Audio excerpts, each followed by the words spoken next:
Welcome to Sougata's diary. Article বিষয়ে আমরা এর আগের এপিসোডে জেনেছিলাম, যেটি আপার প্রাইমারি, প্রাইমারি, অন্য যে কোনো এক্সাম যেখানে ইংলিশ ছাড়া গতি নেই সেখানে কিন্তু কাজে লাগবে। আমার এই যে ইংলিশের গ্রামার সিরিজ, এটা কিন্তু যে কোনো কম্পিটিটিভ এক্সামের জন্য কাজে লাগবে। আর্টিকেল বিষয়ে আমরা সমস্ত কিছু জেনেছিলাম, এ এন্ড দি কখন বসে এবং তার যে নির্দিষ্ট যে নিয়ম কানুন এবং মানে অ্যাকচুয়ালি এক্সেপশন গুলোই যেগুলো ব্যতিক্রম, সেইগুলোই নিয়ম, সেগুলোই পরীক্ষায় আসে। একদম বাচ্চাদের মতো কনসোনেন্ট থাকলে এ এবং ভাওয়েল থাকলে অ্যান্ড বসে, এগুলো তো আসবে না। যেগুলো এক্সেপশন, সেই এক্সেপশন গুলো সমস্ত কিছু দেখিয়ে দিয়েছিলাম। আজকে এই ভিডিওতে আমরা 50টি এরর কারেকশন দেখব। আমরা প্রথমে ভুলগুলো দেখব এবং ভুলগুলো কেন ভুল, সেই স্পটিং দ্য এরর, অর্থাৎ এররটাকে স্পট করতে হবে কোথায় আছে এবং সেটি ঠিক করে লিখতে হবে, এরর কারেকশন করতে হবে। এই দুটো জিনিস কিন্তু আমরা শিখব। ওকে, শুরু করছি। তাহলে প্রথম সেন্টেন্স আজকের, Ganga is a holy river. আমরা জানি, আমরা রুলসে পড়েছিলাম আগের যে এপিসোডটি ছিল সেখানে, যে গঙ্গা অর্থাৎ নদীর নাম, যে কোনো নদীর নামের আগে এখানে দা বসবে।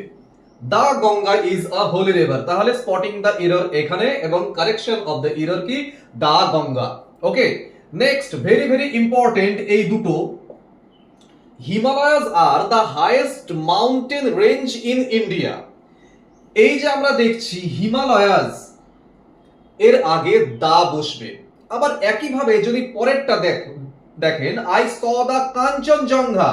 কাঞ্চনজঙ্ঘাও কিন্তু একটি পর্বতের নাম, কিন্তু হিমালয়াস আর কাঞ্চনজঙ্ঘা এই দুটোর মধ্যে পার্থক্য কি? হিমালয়াস একটা পর্বত শ্রেণী বোঝাচ্ছে, মাউন্টেন রেঞ্জ।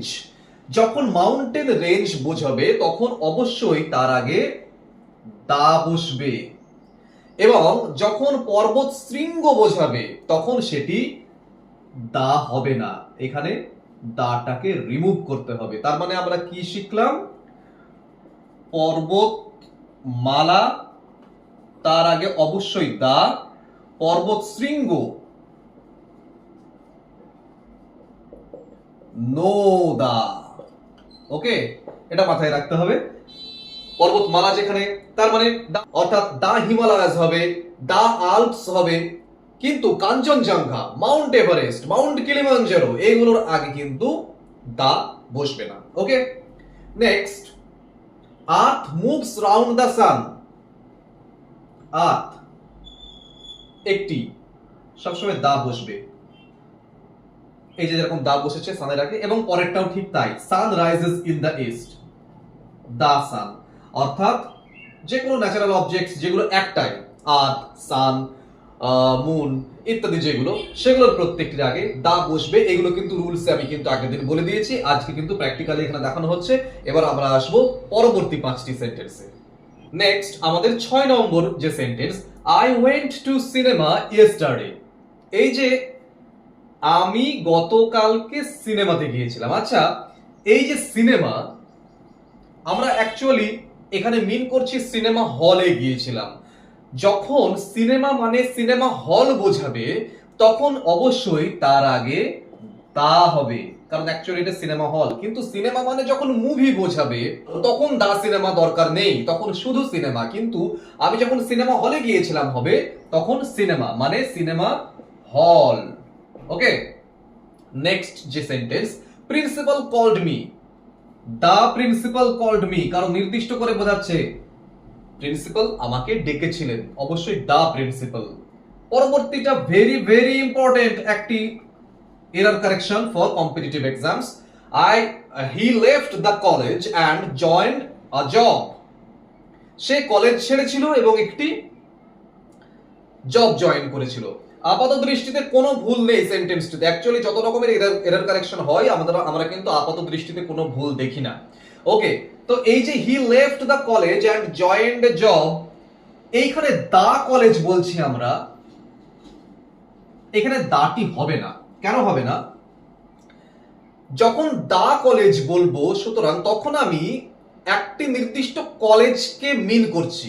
ধরুন আপনি একটি কলেজে পড়েছেন, আপনি সেই কলেজটিতে যাচ্ছেন বা সেই কলেজটি ছাড়ছেন এইরকম বোঝালে তখন দা কলেজ। কিন্তু এখানে দা কলেজ মানে সে পড়াশোনা ছেড়েছে, পড়াশোনা ছেড়েছে এবং একটি জব জয়েন করেছে। এই যে কলেজ মানে যখন শুধুমাত্র কলেজ ওই ইনস্টিটিউশনটি নয়, পড়াশোনা বোঝাচ্ছে, তখন অবশ্যই দা হবে না। He left college and joined the job. সে কলেজ ছেড়েছিল মানে পড়া ছেড়েছিল, পড়াশোনা ছেড়েছিল এবং একটি জব জয়েন করেছিল। কিন্তু কলেজ মানে যখন একটি নির্দিষ্ট ইনস্টিটিউশন বা তার বিল্ডিং কে বোঝানো হবে তখন অবশ্যই সেখানে তোমরা দা কলেজ দেবে। ওকে, এটা very very important. Next, rich should help the poor. আর Bengali Bengali are generally emotional, এই দুটোর ব্যাপারটা একই। আমরা বলেছিলাম যে যখন একটা সম্পূর্ণ শ্রেণীকে বোঝানো হবে তখন অবশ্যই দা বসবে। রিচ শুড হেল্প পোর নয়, দা রিচ শুড হেল্প দা পোর। কারণ এখানে একটি নির্দিষ্ট ধনী মানুষ বা একটি নির্দিষ্ট গরিব মানুষের কোনো গল্প বলছে না। এখানে বলা হচ্ছে কি গরিব মানুষদের সাহায্য করা উচিত ধনী মানুষদের। এখানে একটি শ্রেণীকে বোঝানো হচ্ছে, শ্রেণীকে বোঝালে অবশ্যই তার আগে দা বসবে। পরেরটিও ঠিক তাই, the Bengalis are generally emotional. বাঙালিরা সাধারণত একটু অনুভূতি প্রবণ। দা বেঙ্গলি, কারণ বাঙালি জাতিকে বোঝাচ্ছে, শ্রেণীকে বোঝাচ্ছে। এরকম জাতি বা শ্রেণী বোঝালে অবশ্যই তার আগে দা বসবে। এবার আমরা আসবো 11 নম্বর যে সেন্টেন্সটি, তাজমহল ইজ ইন আগ্রা। বিখ্যাত কোনো ভাস্কর্য বা স্থাপত্য, তার আগে অবশ্যই দা বসবে। এগুলো শুনতে খুব সহজ লাগছে, সহজ জিনিসই পরীক্ষায় আসবে, কিন্তু বিশ্বাস করুন একদম প্রথম থেকে যদি শুরু না করেন একদম বেসিক জিনিসও ভুল হয়ে যাবে। কিন্তু আপনি যে পরীক্ষায় দিন না কেন, the Taj Mahal is in Agra. Next, he can play flute. Very very important. কেন বলছি? এটি অনেকবার আসে, কম্পিটিটিভ এক্সামের জন্য খুব important. He can play flute. যখন আমি এই যে বাঁশি, যে কোনো বাদ্যযন্ত্র ধরুন, তার আগে আমরা এ বসাতে পারি, কোনো অসুবিধা নেই। এ ফ্লুট, এ গিটার, এগুলো একটি বাঁশি একটি গিটার এরকম বোঝালে আমরা অবশ্যই এ বসাতে পারি। কিন্তু যখন আমি বলছি যে সে গিটার বাজাতে পারে, সে বাঁশি বাজাতে পারে, অবশ্যই the. He can play the flute. Okay, বাদ্যযন্ত্রের আগে এই মুহূর্তে দা বসবে এরকম জায়গায়। পরবর্তী প্রশ্ন, I met boy who won the prize. যে কালকে প্রাইজটি জিতেছিল সেই ছেলেটির সঙ্গে আমার দেখা হয়েছিল বা দেখা করেছিলাম। তার মানে হু ওন দ্য প্রাইজ, আমি একটি বালককে, একটা ছেলেকে নির্দিষ্ট করছি, অবশ্যই এখানে দা বসবে। ওকে, আই মেট দা বয়, আমি নির্দিষ্ট করছি who won the prize. Next, book on the table is mine. টেবিলের উপরে যে বইটি আছে সেটি আমার, তার মানে আমি নির্দিষ্ট করছি, তার মানে অবশ্যই এখানে the book on the table is mine. আমি যে সমস্ত উত্তরগুলো বলছি পারলে একটু পজ করে রেখে আপনারা উত্তরগুলো নিজে নিজে বলবার চেষ্টা করুন, তারপরে আমার উত্তরটা শুনে নিন। এক্ষেত্রে ব্রেনের যে ধার সেটি আরো বাড়বে। Next, Pacific Ocean is the largest Ocean. যে কোনো সাগর, মহাসাগর ইত্যাদির নামের আগে অবশ্যই দা বসে। The Pacific Ocean is the largest ocean. ওকে, এবার 16 নম্বরের যে sentence, Netherlands is a beautiful country. কিছু কিছু দেশের আগে দা বসে, নেদারল্যান্ডস এর আগে দা বসবে। মাথায় রাখতে হবে, নোট রাখতে হবে। পিডিএফ এর নম্বরও দেওয়া থাকছে উইথ এক্সপ্লেনেশন, ব্যাখ্যা সমেত টোটাল পিডিএফ পাবেন। Okay, The Netherlands is a beautiful country. এবার United States is a powerful country. The United States plural country. Plural country নেমের আগে অবশ্যই দা বসবে। The United States is a powerful country. Okay, next, first chapter is easy. এখানে নির্দিষ্ট করে একটি চ্যাপ্টারকে বোঝানো হচ্ছে, the first chapter is easy. Best student got the prize. Best student superlative degree, যে কোনো সুপারলেটিভ ডিগ্রির আগে অবশ্যই দা বসবে। The best student got the prize. She was the most beautiful girl in the class. যে কোনো superlative ডিগ্রির আগে দা বসবে। এই জিনিসগুলো দেখতে খুব ছোট্ট ছোট্ট লাগছে, কিন্তু যখন একটি বড় সেন্টেন্সের মধ্যে একটা সুপারলেটিভ ডিগ্রি ঢোকানো থাকবে এবং সামনে দা দেওয়া থাকবে না, ওভারলুক করবেন। তার জন্য ভালো করে এই ফর্মুলাগুলো, নিয়মগুলো মাথায় রাখবার চেষ্টা করুন। More you get, more you want. এই যে দুটো মোর পাচ্ছি, more you get, more you want, যতই দাও ততই চাই, পোষায় আর না, সেরকম আর কি। হ্যাঁ, যতই তোমাকে দেওয়া হয় ততই তুমি চাও। এইরকম যখন কম্পারেটিভ কোরিলেটিভ ওয়ার্ডস থাকবে আর কি। হ্যাঁ, মানে এই যে যতই, যতই, ততই, এই যে কম্পারেটিভ কোরিলেটিভ ব্যাপারটা যেখানে থাকবে, যতক্ষণ এই মোর মোর থাকবে, অবশ্যই the more you get, the more you want, যত এরকম সেন্টেন্স হবে মোর মোর দিয়ে একদম চোখ নাক বুঝে জানবেন যে দুটো দুটো মোরের আগে অবশ্যই দা বসবে। The more you get, the more you want. Sentence number 21, he was elected the chairman. Very very important. He was elected the chairman. কিছু ভার্ব দিচ্ছি, আপনারা নোট ডাউন করুন। ইলেক্ট, মেক, ক্রাউন, অ্যাপয়েন্ট, এই ভার্বগুলোর পরে যখন কোনো পদ বোঝাবে, পদ, chairman, he was elected the chairman, এইখানে দাটা আর হবে না। He was elected chairman, he was made chairman, he was appointed যদি বলে, বা ক্রাউন্ড মানে তাকে ভূষিত করা হয়েছে। এই যে চারটে ভার্ব বললাম, এই চারটে ভার্বের পরে যখন কোনো পদ পাওয়া বোঝাবে, যে চেয়ারম্যান তো একটা পদ, একইভাবে এই যে 24-এরটাও বলে দিই, হি বিকেম এ কিং, এই বিকেম হলেও এখানে কিন্তু এটা হবে না, কোনো আর্টিকেল হবে না, এ এন্ড দি কোনোটাই হবে না। ওকে, তার মানে এখানে he was elected chairman, he was elected the chairman নয়। 24-এরটাও বলে দিলাম একইভাবে, বিকেম দিয়ে থাকলেও হি বিকেম কিং, সে রাজা হয়েছিল, হি বিকাম এ কিং নয়, he become king. Next, Bible is a holy book, অবশ্যই দা বাইবেল, কারণ আমরা পড়েছিলাম এর আগে যে কি, যখন ধর্মগ্রন্থের নাম বোঝায় গীতা, মহাভারত, বাইবেল এরকম যে কোনো কিছু, তখন অবশ্যই তার আগে দা বসবে। Next, they made him the captain, একইভাবে এখানে কি বলেছিলাম, দা, দাটা হবে না, দে মেড হিম ক্যাপ্টেন, কারণ মেক ভার্ব রয়েছে, তার ফার্স্ট ফর্ম রয়েছে, তাহলে দে মেড হিম ক্যাপ্টেন, কারণ ক্যাপ্টেন একটা পদ, পদ পাওয়া বোঝাচ্ছে, চেয়ারম্যান একটা পদ, রাজা একটা পদ, এই সমস্ত কিছু ক্ষেত্রে no article. Okay, next, the man is mortal, আমরা এর আগে একবার জেনেছি যে জাতি বোঝালে বা একটা সামগ্রিক শ্রেণী বোঝালে অবশ্যই দা বসে, কিন্তু এখানে ম্যান ইজ মর্টাল, এখানে দা বসবে না, মানুষ মরণশীল, এক্ষেত্রে ম্যান ইজ মর্টাল, দা বসবে না। Okay, sentence number 26, we ate the lunch yesterday, আর sentence number 27, lunch we had yesterday was superb, এই দুটো ভালো করে লক্ষ্য করতে হবে, VVIMP, we ate the lunch. দেখুন এখান থেকে বলি, লাঞ্চ, ব্রেকফাস্ট, ডিনার, এগুলোর আগে কখনো দা বসে না। উই এট, তাহলে lunch yesterday, we at lunch yesterday. এবার পরের সেন্টেন্সটাতে আমি আবার দিয়েছি lunch we had yesterday was super, তাহলে তো এটাও তাহলে ঠিক থাকার কথা না, এটাও ভুল, এখানে লাঞ্চের আগে দা বসবে। কেন বসবে?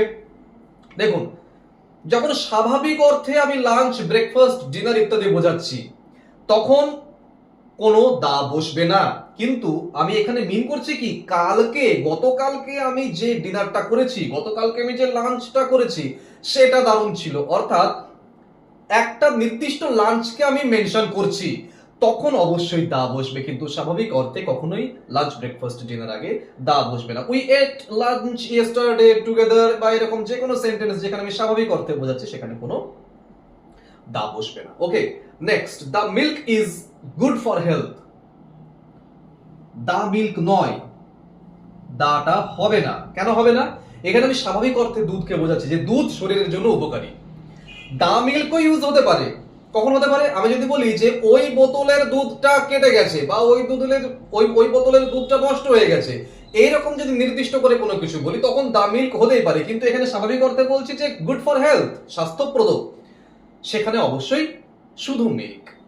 দা honesty is the best policy, the হবে না। অ্যাবস্ট্রাক্ট নাউন, অ্যাবস্ট্রাক্ট নাউনের আগে কখনো দা বসবে না। অ্যাবস্ট্রাক্ট নাউন কি কি? যে সমস্ত নাউনগুলোকে আমরা ফিল করি, আমি চোখে দেখতে পাই না, আমি বাজারে কিনতে যেতে পারি না, বা কাউকে গিয়ে বলতে পারি না দাও আমাকে একটু ধার দাও, হ্যাঁ, মানে কংক্রিট নয়, অ্যাবস্ট্রাক্ট। কি কি হতে পারে? অনেস্টি, ফ্রেন্ডশিপ, এটা অ্যাবস্ট্রাক্ট নাউনটা একটু ভালো করে জানতে হবে, আমি যখন আবার ক্লাস দেব, যখন এগুলো ডিটেইলে আলোচনা হবে। হ্যাঁ, ফ্রেন্ডশিপ, চাইল্ডহুড, মানে তুমি ফ্রেন্ডকে দেখতে পাচ্ছ, ফ্রেন্ডশিপকে দেখতে পাও না, সেটাকে ফিল করতে হয়। চাইল্ডকে দেখতে পাই, চাইল্ডহুডকে দেখতে পাই না কখনো, তাই না? তার মানে এই সমস্ত কিছু, এই যে কোনো অ্যাবস্ট্রাক্ট নাউন যেগুলোকে আমরা বাজারে কিনতে পাই না, হাতে ধরতে পারি না, ছুতে পারি না, কেবলমাত্র ফিল করতে পারি, তাদেরকে আমরা অ্যাবস্ট্রাক্ট নাউন বলি। এবং সেই সমস্ত অ্যাবস্ট্রাক্ট নাউনের আগে কখনোই দা বসবে না। সুতরাং honesty is the best policy. Next, he goes to the school every day. এখানে দা হবে না।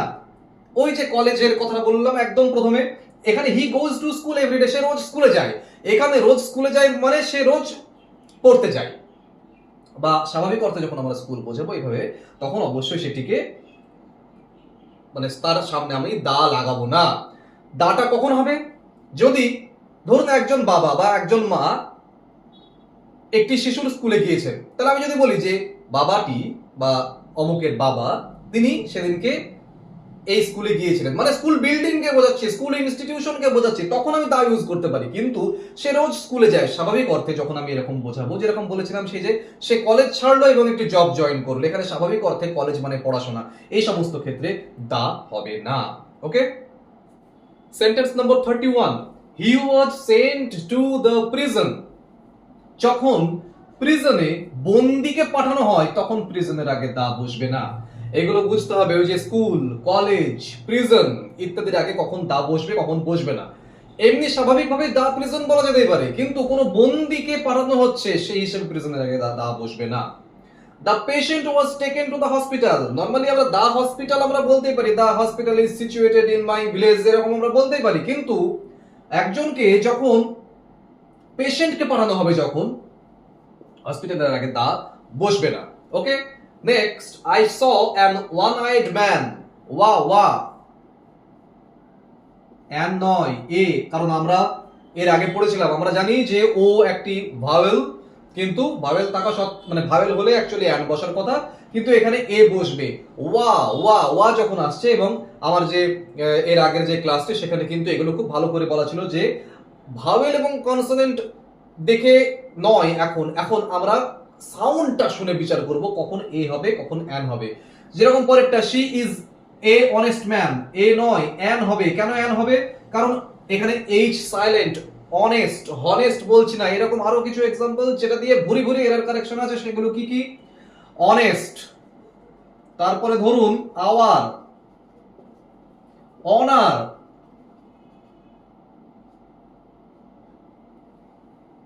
অনারেবল, এরকম অনেক সাউন্ড রয়েছে যেগুলো এইচটা মানে সাইলেন্ট থাকছে, এবং সেই সমস্ত ক্ষেত্রে কিন্তু এইচ এর আগে অ্যান বসবে। Next, he bought an useful dictionary. U আছে আর তার উচ্চারণ হচ্ছে ইউ এর মতো, তাহলে এখানে কি হবে? এ হবে। ইউজফুল, ইউনিভার্সিটি, ইউনিক, ইউনিট, এই সমস্ত ওয়ার্ডের আগে যেহেতু ইউ আছে, উচ্চারণ ইউ যদি হয়, যেরকম আমব্রেলা, সেটাও তো ইউ দিয়ে শুরু, কিন্তু আমরা তো আমব্রেলা বলছি না, আমরা তো আমব্রেলা বলছি, সেক্ষেত্রে এন হবে, কোনো অসুবিধা নেই। কিন্তু university, unique composition, a unique composition, হ্যাঁ, ইউনিভার্সিটি, ইউনিক, ইউনিট, এগুলোর আগে সবসময় বসবে a. Sentence number 36, he is a MLA. MLA, M এর উচ্চারণ এম হচ্ছে, এন হবে। এরকম আরো কিছু সেন্টেন্স কি, আরো কিছু ওয়ার্ডস কি কি হতে পারে?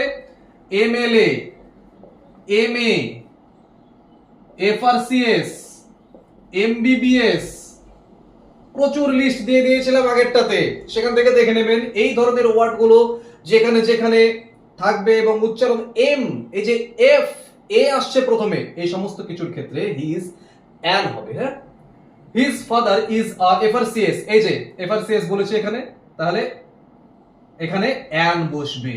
His father is an FRCS. Okay, next, she is most beautiful girl in the class. আগেই বলেছিলাম যে যে কোনো সুপারলেটিভ ডিগ্রি তার আগে দা বসবে। She is the most beautiful girl in the class.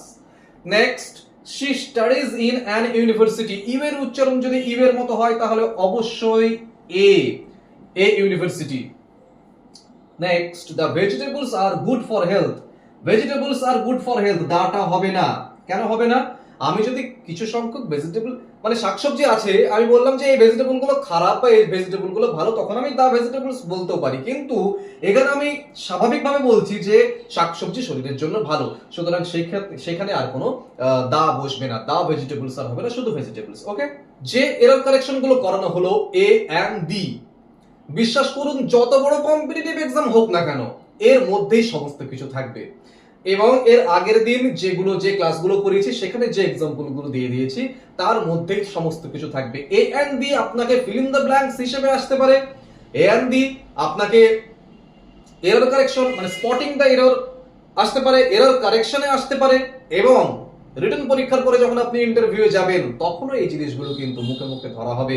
এবং আর্টিকেল নিয়ে যত রকমের যা কিছু এরর কারেকশন হয় হয়ে গেল। হ্যাঁ, আমি ছোট ছোট সেন্টেন্স দিয়ে বুঝিয়েছি, যখন বড় সেন্টেন্স আসবে তখন সেটাকে যাতে খুব স্বচ্ছন্দে তোমরা আইডেন্টিফাই করতে পারো সেই কারণে ছোট ছোট সেন্টেন্স দিয়ে বোঝানো। আসল জিনিসটাকে মাথার মধ্যে ঢোকাও, সমস্ত কিছু ঠিকঠাক থেকে যাবে।